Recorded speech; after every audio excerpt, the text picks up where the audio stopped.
अब आगे हम लोग देखते हैं कि कैसे पी वेव्स और एस वेव्स अर्थ में ट्रेवल करती हैं, कैसे उनकी स्पीड घटती बढ़ती है और अपने स्पीड के माध्यम से वो कैसे पृथ्वी की आंतरिक संरचना के बारे में एक समझ बनाती है। तो मानते हैं कि ये एक ओरिजिन पॉइंट है, ये पॉइंट अर्थक्वेक का ओरिजिन पॉइंट है।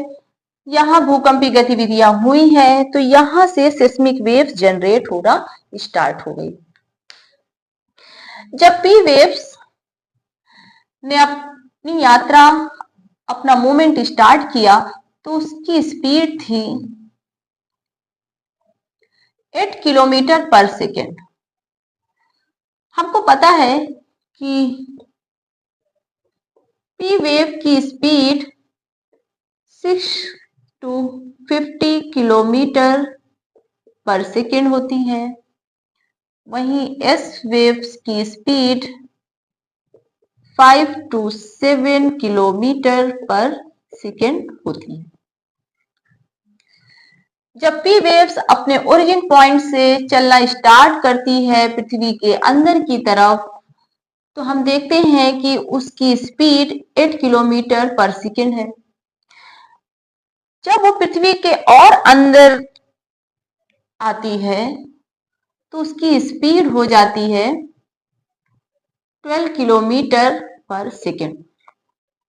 तो पी वेव्स क्या कहती है कि जब हम पृथ्वी के इस भाग से गुजर रहे थे तो हमारी स्पीड 8 किलोमीटर पर सेकेंड थी, लेकिन जैसे ही हम पृथ्वी के और अंदर आए तो इस भाग में हमारी स्पीड 12 किलोमीटर पर सेकेंड हो गई।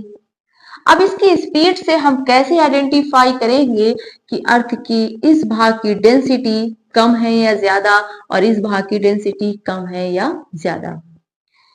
हमने अपने पिछले लेक्चर्स में ये पढ़ा था कि जैसे ही कोई सॉलिड मीडियम्स आएगा, हाई डेंसिटी का मीडियम आता है तो पी वेव्स की स्पीड हाई हो जाती है। जितना ज्यादा हाई डेंसिटी का मीडियम होगा, पी वेव्स की स्पीड उतनी ही ज्यादा हाई हो जाती है। तो पी वेव्स जब पृथ्वी के इस भाग से होकर गुजर रही थी तो उसकी स्पीड 12 किलोमीटर पर सेकेंड थी, और जब वही दूसरी तरफ जब पृथ्वी के इस भाग से होकर गुजर रही थी तो उसकी स्पीड 8 किलोमीटर पर सेकेंड थी। तो इन दोनों स्पीड को देखकर ये पता चलता है कि पृथ्वी के इस भाग की डेंसिटी इस भाग के कंपेयर में ज्यादा है, क्योंकि इसकी स्पीड